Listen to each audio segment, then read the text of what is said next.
Yeah, hello everybody. My name is Obiomebere. My indigenous root is from Osaukwu in Obingwe, Biafra land. This quick video is all about Nigeria, Biafra, Nnamdi Kanu, the Biafran movement, and Nigerian force authorities, vis-a-vis police, navy, army, and all those. Yeah, just a quick one. I was born and raised in Ile-Ife. Ile-Ife is in the western part of Nigeria. And the Yorubas believe it's the cradle of the Yoruba race. Yeah, that said, I speak Yoruba very well, and I speak Igbo as well. Yeah, Nigeria. My siblings, my friends, my loved ones, everyone around me, we were brought up in Nigeria by our parents who taught us, one, respect to the elders, respect to the laws of the family, respect to the laws of the society, and have the love and respect of God, either Christians or Muslims, as the case may be. So we were all brought up and raised in these manners, and we grew up to have this. Now, going through school and to school in Nigeria, we were taught a whole lot of things in school, but the real history of the people that makes Nigeria, were not taught in schools up till today. All right, many of us in our 20s, 30s, 40s, 50s, even some going to 60, can't actually genuinely define their identity as a Nigerian. I don't blame them for this, because this is what and where all of us grew up, and the kind of society in which we grew up. No problems about that. So, we live in the 21st century right now, and knowledge, education, sometimes people learn on the internet. There are a whole lot of information on the internet for everybody to see, but I don't know if it is laziness that is making people not to actually be able to go into this and to learn from this. That said, I want to talk briefly about Biafra. The cartographers that drafted a whole lot of maps that are flooding internet now, I'm talking about maps of 1600s, 1400s, 1700s, saw Biafra, or they drafted Biafra in these maps before the creation of Nigeria. So, were those people, were they wrong? The answer is no, they weren't. So, that takes me down to my own family. My grandfather died at the age of 110 in 1980. So, when I did when he was born, then actually my grandfather was born in the 1800s, before the creation of Nigeria. So, I don't want to go into who gave names to Nigeria, but I don't want to go into that. So, who was my grandfather before then? That's a question I think I would ask my dad, and which I've actually asked. So, going down, it now has to do with the present agitation of Biafra now. People will say Biafra, a lot of Nigerians don't want to mention the name Biafra, but I believe the problem with this is because of how we were born and raised. We were actually born and raised not to actually be asking questions. If we ask questions, then either your father or your mother tell you, come on, keep quiet, don't ask that question. So, the only question we were able to ask in school is, like, for example, in biology class, excuse me, sir or ma'am, can you please explain the term photosynthesis, for example? Those are just the kind of questions we ask. But the questions that really makes you to know whom you are, your ideal, your person, were not asked, and we were not taught and told. So at this time now that people are deeming it fit, like, we really need to ask some questions, and some people are saying no. So about the Biafran movement, taking me down to Nnamdi Kanu. Nnamdi Kanu is a teacher, he's an author, he's a brother, he's a mentor, he's a leader, he's a father, he's a son, he's a role model to millions, not few, millions of people. So, Nigerian government believe abducting him and asking for the ransom in the name of administrative charges to release him is a ransom, and the ransom paid and still being held. I believe something is wrong about this. Now, if this thing is happening and people in authority in Nigeria don't deem it fit, like, all right, let's actually ask a question. We also, the 1 million march, they called it, but this was more than 8 million, for Christ's sake, in the eastern region of Nigeria. People yearning for Biafra. And have you guys seen every placard carries release Nnamdi Kanu? Now you ask a question, who is Nnamdi Kanu? Nnamdi Kanu, people will say, yeah, that guy that has been abusing a lot of people, that have been saying different things, saying, calling Nigeria a zoo, calling people monkeys and baboons. All right, I will ask you a question. Have you actually thought about, all right, what is Nnamdi Kanu actually saying? Is he saying the truth or is he not saying the truth? If you believe Nnamdi Kanu is saying the truth, then stand for the truth. All right, you can be saying, yeah, maybe he shouldn't be using those terms, or I don't want to say these monkeys and animals and all those things, but are we now saying we should overlook the truth about whatever he's saying? Listen, a lot of things are wrong with the society in Nigeria. You may want to believe it or not. I was born in Nigeria. It wasn't my fault. Neither was it the fault of my parents. And a lot of families and a lot of people like this. But do you know that a lot of parents, mine inclusive, actually are not 100% happy that they are Nigerians. A lot of them have seen how life was supposed to be. Many of them that are not fortunate to be in Nigeria, or some of them that are even in Nigeria, that are seeing things, have seen like, wow, why was ours so different? Up to this moment now, people in their 20s, 30s, 40s, 50s are afraid to ask questions just because of, yeah, this is how we were brought up, not to ask questions. But for how long? I have a friend who graduated from school in 2007 in the science department. Yet, he has not secured a job. He works as a teacher in nursery and primary school. Then he depends on extramural classes to boost his monthly take home. And how much is this monthly take home? Less than $200. I have a friend that was fortunate to have a job with a bank, one of these banks in Nigeria. At the end of the day, she works morning till like 8 in the evening, Monday to Sunday, no free day. At the end of the day, how much does she take home? Less than 50,000 naira, less than $200 or thereabouts. There are a lot of people that studied to be engineers, to be builders, but they drive this tricycle all around just to make ends meet. And you said this person should actually come out today and tell you and beat his or her chest that, yeah, I am a very happy and proud Nigerian. No, ask any Nigerian, they will tell you I'm a proud Nigerian, but they won't tell you I'm a happy Nigerian. And if you ask a Nigerian, what is your futuristic plan for the next 5, let me say, just a very, in the 5 years, let's just, for the sake of this video, for 5 years. What's your plan for 5 years? The answer will surprise you. Either they mention Jesus Christ, God, or Allah in this answer. That is just the solution. By the grace of God. But yeah, we were all born to believe in God. Like I said when I started this video, this is how we were born.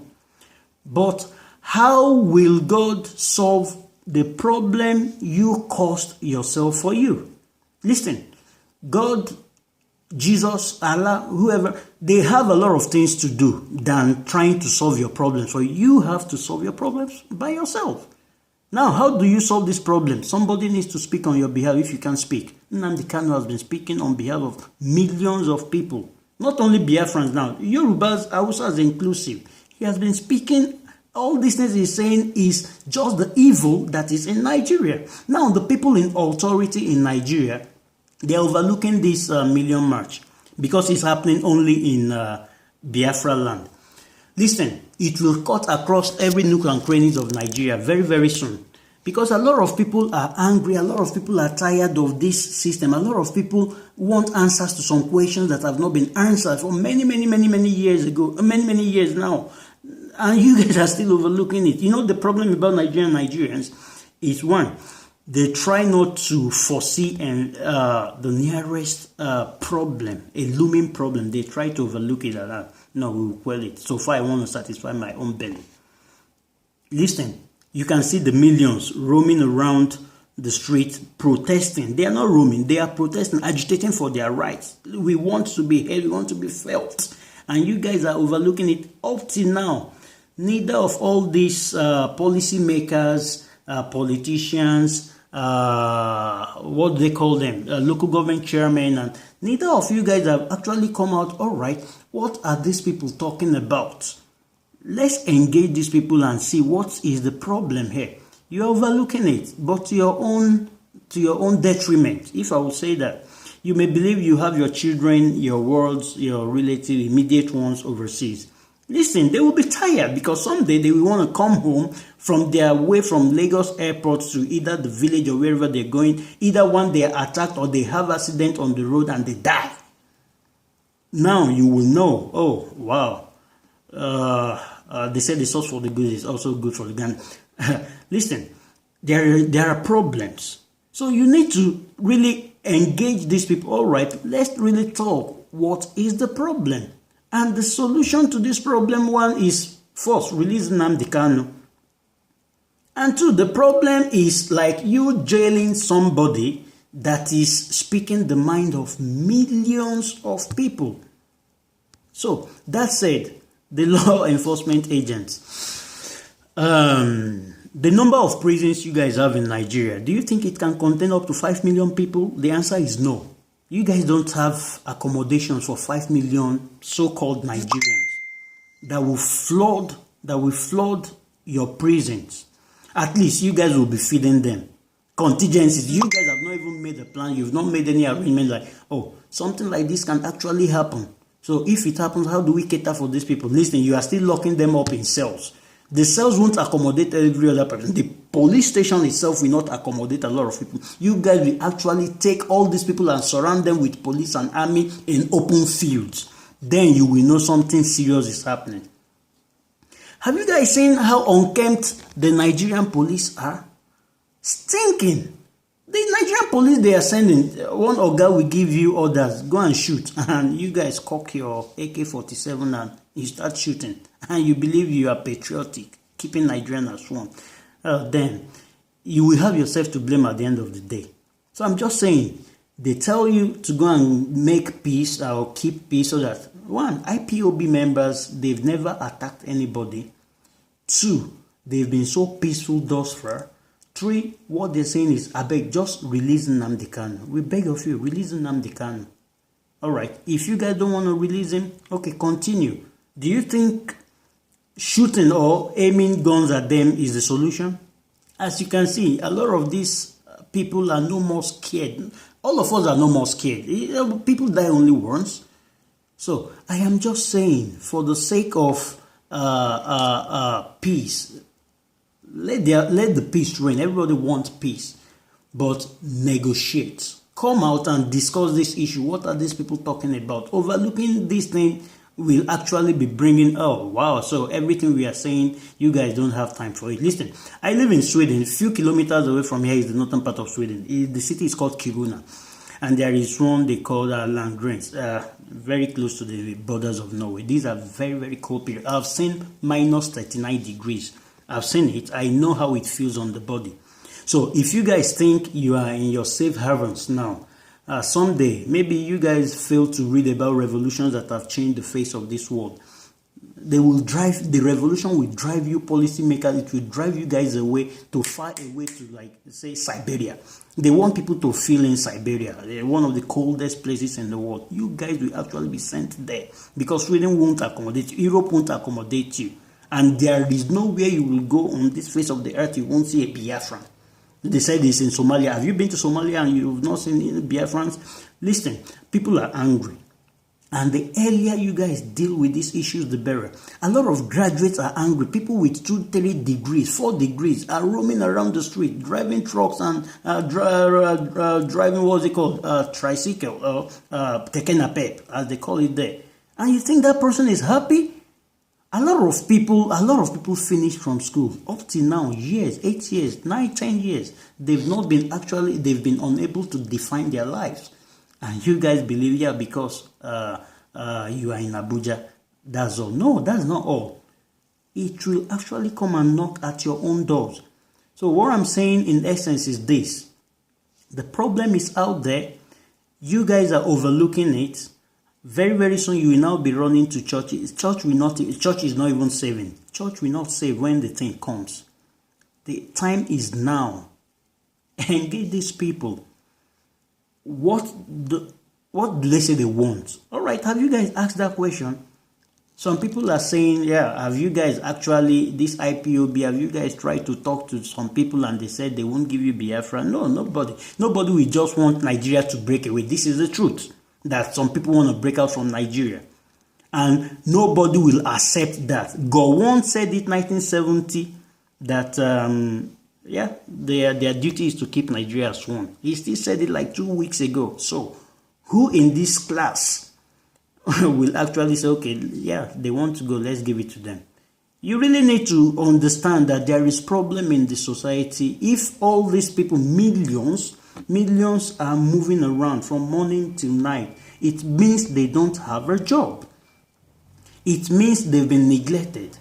It means they've been subjugated up till this moment, and we are all believing it is right. The problem is just here. The problem is here, and the earlier people see this, the better. So, for the sake of equity, justice, please, I'm begging, release Nnamdi Kanu unconditionally. If you want to attack him like that, he called Nigeria a zoo. All right, question that. But abducting him, asking for ransoms, the ransoms were paid. Yet you guys are still keeping him. It doesn't make sense, and it will bring about millions to still come out and talk about this Nnamdi Kanu. Before, you guys were overlooking things like these are just riffraffs making noise, but you can see it's no more noise. It's a revolution, and it's here. And go and read about the history of every revolution that happened in this world. All you that are there, you guys will definitely pay for it. So, just to cut the whole long story short, there is problem in Nigeria. Biafra had been in existence before Nigeria, which proofs are just out there to see. One problem we lack, a lot of us, is our inability to read and study and to question. When you ask the right question, the right answers will be given.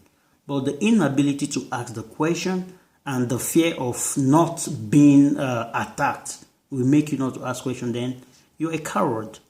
I wasn't born to be a coward. I ask questions when I'm not sure of something.